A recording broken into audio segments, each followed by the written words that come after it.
Hi, I'm Patricia Pisano with the APT Injection Training, and I just want to talk to you today about how I landmark cheeks when I want to do a cheek revolumization. So the first thing is that I'm going to take a look at the individual and I want to see if they need a volume on the apex of the cheek, and I want to see first of all which side I think they sleep on. So I think Tia sleeps on her right side because if you look at her in repose, her right side is flatter through here than her left side. So oftentimes when people are coming in and complaining about nasolabial folds, what's really happened is that they've lost volume through their mid-cheek. This loss of volume or flattening creates a heaviness here, and this heaviness creates a nasolabial fold. And so I explain that to patients because they come in, they see the nasolabial fold, they want this filled because to them it's going to obliterate it. But in actuality, it can make the proportions in their face look odd because they're too full here and they become flat here. And so I remind them that that's referred to in the literature as monkey face. And as soon as you tell them that they will look like a monkey if you inject them the way they're requesting, they're all of a sudden open to your suggestions about what you might want to do. So what I want to do is I want to locate where the apex of her cheek is, and I want to revolumize the cheek, because once I revolumize the cheek, two things happen. First of all, her nasolabial fold will get less. It doesn't necessarily always disappear, but it gets less. Secondly, it will bring all the attraction when you're looking at the individual, it brings all the attraction back up to the eye. And thirdly, if they have a tear trough, it lessens the effect of the tear trough. So where you can think that the glabellar complex is the anchor of the upper face in terms of doing toxin injections, for me, the cheek is the anchor of the mid-face. I do the cheek before I do any touch-ups into the nasolabial folds, and I do cheeks before I do any touch-ups into the tear troughs. Because these two areas, this area in particular, is quite dangerous in terms of its vasculature because you're not exactly sure at what depth the facial artery runs as it winds through here. And this area is also a danger zone in terms of getting into the vasculature, potentially having a complication including blindness, and they can get a lot of swelling and a lot of bruising through here, particularly if you're using a needle versus a cannula. So I always like to do the cheeks first because potentially I don't need to go in here and I need to go less into the tear troughs. So to locate the apex of the cheek, several different ways of doing it. One of the easiest ways is to look at your patient straight on, and you're going to draw a line that is 1 centimeter lateral to the lateral canthus. You draw a straight vertical line. And straight vertical is different if you're looking at them straight on versus if you look at them from the sides. Okay, so that's why you want to look at them straight on. Then I'm going to draw a line that intersects between the top of her nasal ali and mid-tragus. And where it crosses over, I'm going to draw a little line. Okay, so from the top of the nasal ali over to mid-tragus, where it crosses over. And now I stand and I look at her from the bottom of the bed to see if these two markings are even. And they never are. And they aren't because our faces are not symmetrical. One side of our face is flatter than the other in terms of bone structure, and we have a short side and a long side to everyone's face.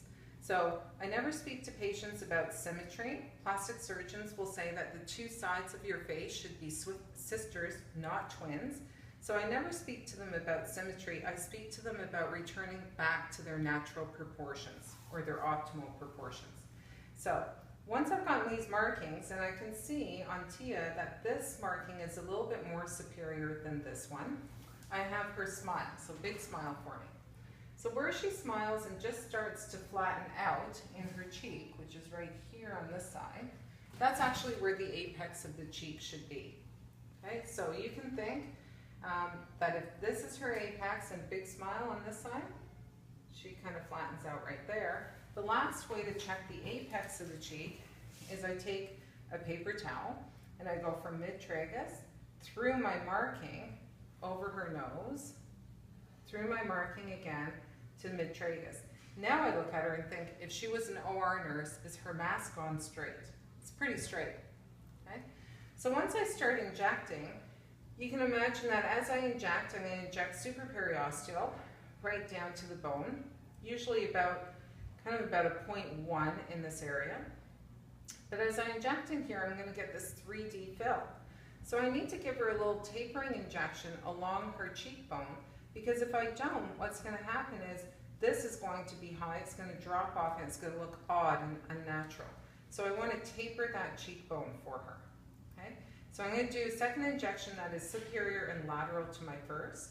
I do a third injection that tends to be inferior and medial, and my last one tends to be superior and medial. So again, this is called the Nike swoosh. You'll see it referred to in the literature in that fashion. But this line of volume filling oftentimes is the extension of their tear troughs as it comes down. And again, when this flattens, it's going to create this heaviness. This heaviness is going to create that nasolabial fold.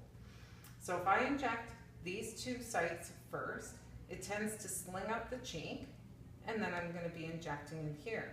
Now, I oftentimes don't make all of these markings because as soon as I've injected here, these markings change location. So typically when I'm injecting, I might mark the apex of their cheek. That's about it. I'll go in here, and then it's a matter of looking at where do they actually need the volume and filling that volume loss for them. Oftentimes a cheek can take anywhere from a half a syringe to 2 or 3 syringes depending on the amount of volume loss that you have and the product that you are using. But typically these injections are always quite deep here, and in here you just need to be a little bit more cautious about this injection because it starts to run into the area of the infraorbital nerve and artery bundle. So the landmark for the infraorbital nerve and artery bundle is if the patient looks straight forward, it runs 9 millimeters to 1 centimeter inferior to the orbital rim, in line, look straight ahead for me, in line with medial limbus. So her nerve bundle is somewhere in here.